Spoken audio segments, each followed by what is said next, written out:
À vous, Emmanuel Macron, maintenant. J'ai fait mon service militaire en Algérie de mai 84 à avril 86. J'en ai déjà parlé. Moi, j'ai fait mon service militaire. Avant de le faire, j'avais souhaité l'éviter pour venir en France, m'inscrire pas en informatique, mais en économie à Paris-Dauphine. Bref. Mais j'ai fait mon service militaire dans des conditions sociales assez difficiles, mais j'ai fait 2 années de service militaire. J'ignore si vous avez fait votre service militaire en France, mais je sais que vous avez appelé à la conscription. OK? Je l'ai fait.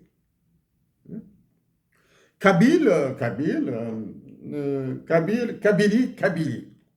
Arvou, la plus belle ville du monde. Vougil, mon village natal, plus Relali, Azraloul, etc. La région, etc. Bon, terminé là-bas, la région, je monte à Alger. Études d'informatique à Ouadsma.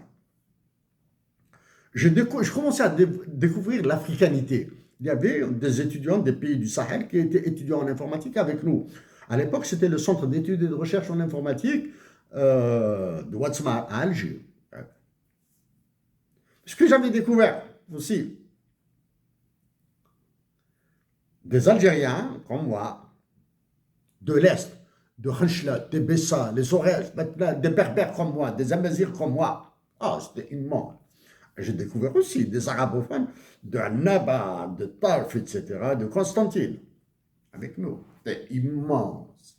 Immense. Plus des compatriotes du Sud, Del Goléa et de Raddaïa. El Goléa, je suis sûr. Et Raddaïa. C'était immense. Ah bon, il se trouve que dans le sud de l'Algérie, je savais qu'il y avait des Algériens qui faisaient de l'exploration, de l'exploitation et de l'extraction de pétrole. Ah, mais j'ai cru qu'il y avait très peu, très, très, très peu de personnes qui vivaient là-bas. Ah, j'ai découvert. C'était immense. Imaginez, moi, Kabyle, accompagner mes compatriotes d'Algérie qui ne parlaient qu'arabe dans des excursions à Yakourel. Ah, c'était super. On se marrait. Kabyle savait parler un peu arabe. Donc, je faisais le traducteur, l'interprète, etc. Ah, c'était un moment super. Bon, voilà. Donc, j'ai fait mon service militaire. Les premiers jours, c'était le dégoût. Mois de mai, c'était l'été. L'été, il faisait chaud à Blida, etc., etc. Merci Dieu, j'ai fait mon service militaire. Merci Dieu, j'ai fait mon service militaire. J'ai découvert ce que c'est le patriotisme. Et découvert des compatriotes de l'extrême ouest, de l'extrême est, du sud, etc. Et surtout, un groupe de Palestiniens qui faisaient leur instruction avec nous dans une autre section.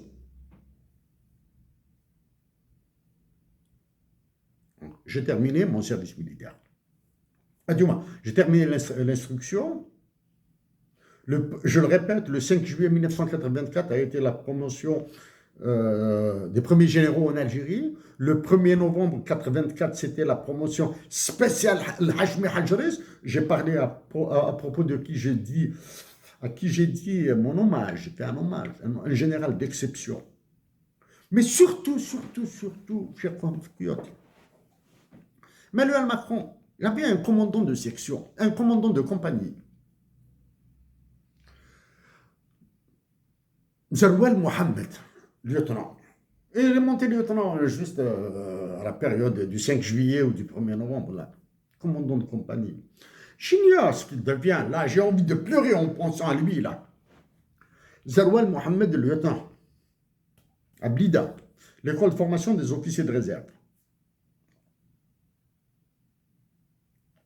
Inch'Allah, fil Jannah. J'ignore. Quitte Moula. Si Mohamed Zeroual, si tu es décédé, que Dieu t'installe dans son paradis. Si tu es encore vivant, je te souhaite le paradis quand tu mourras. Zarwan Mohammed a fait la guerre de 73.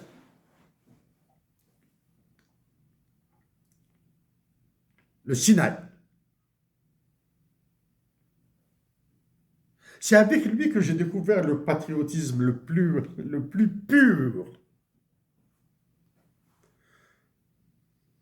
Le plus pur. Il prenait un Kalachnikov, c'est comme s'il prenait un stylo, je sais pas moi. Il nous aimait. Lieutenant, juste 2 étoiles. 2 étoiles. Il nous aimait. Surtout quand on est un peu virevoltant là. Il nous aimait.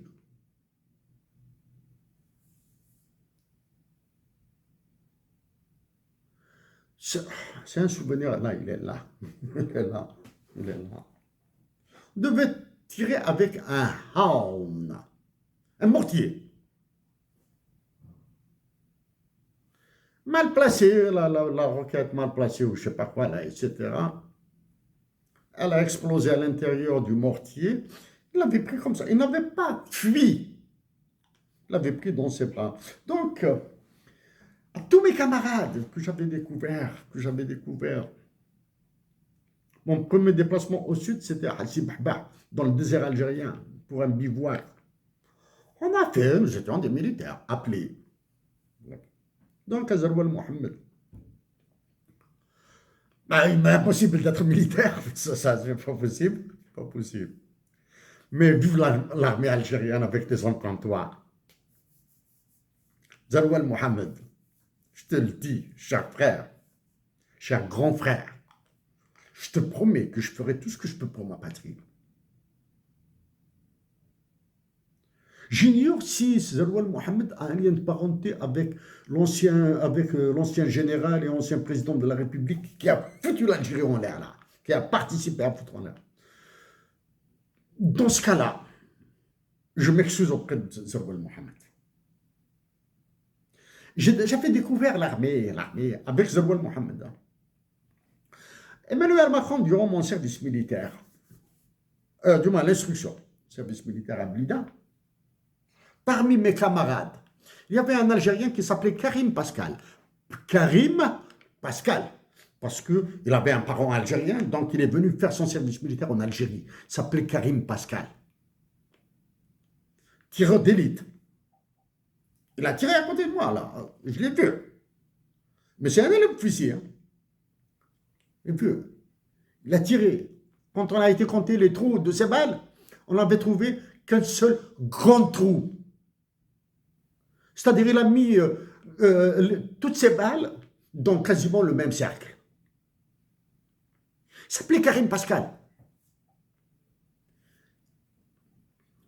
En France. Il vivait en France et ses parents lui ont recommandé de faire son service militaire en Algérie. Voici cette belle Algérie, Emmanuel Macron.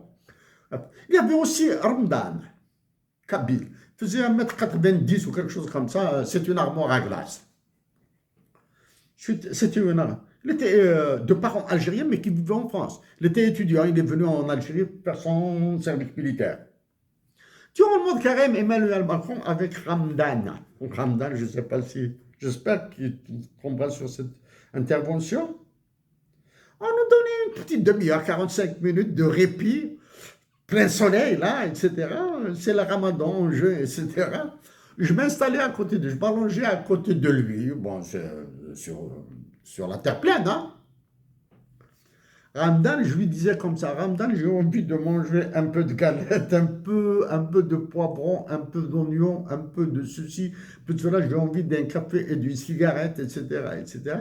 Il me disait, Ramdan, Chérif, ta gueule, je vais te casser les reins, là, arrête de parler de haroum, le couscous, arrête de parler, vous ne pouvez pas manger, c'était le ramadan.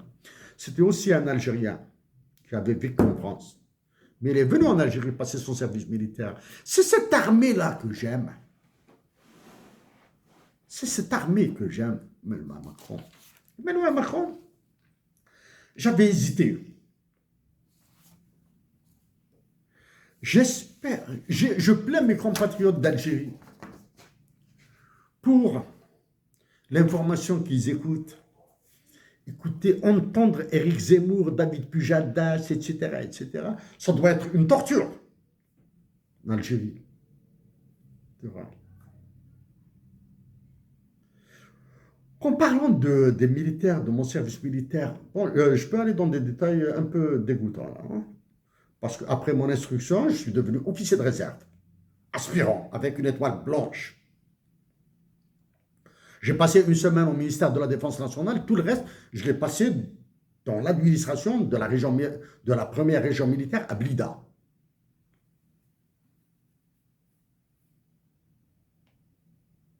Oui, c'est le 1er novembre 1984 qu'un attentat a été organisé par des islamistes contre la Banque nationale d'Algérie à Boufarik. En 1985, des camarades militaires ont été tués.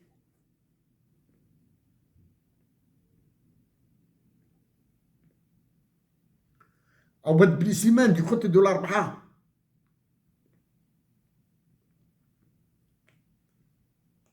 Pour les beaux yeux de certains généraux, là.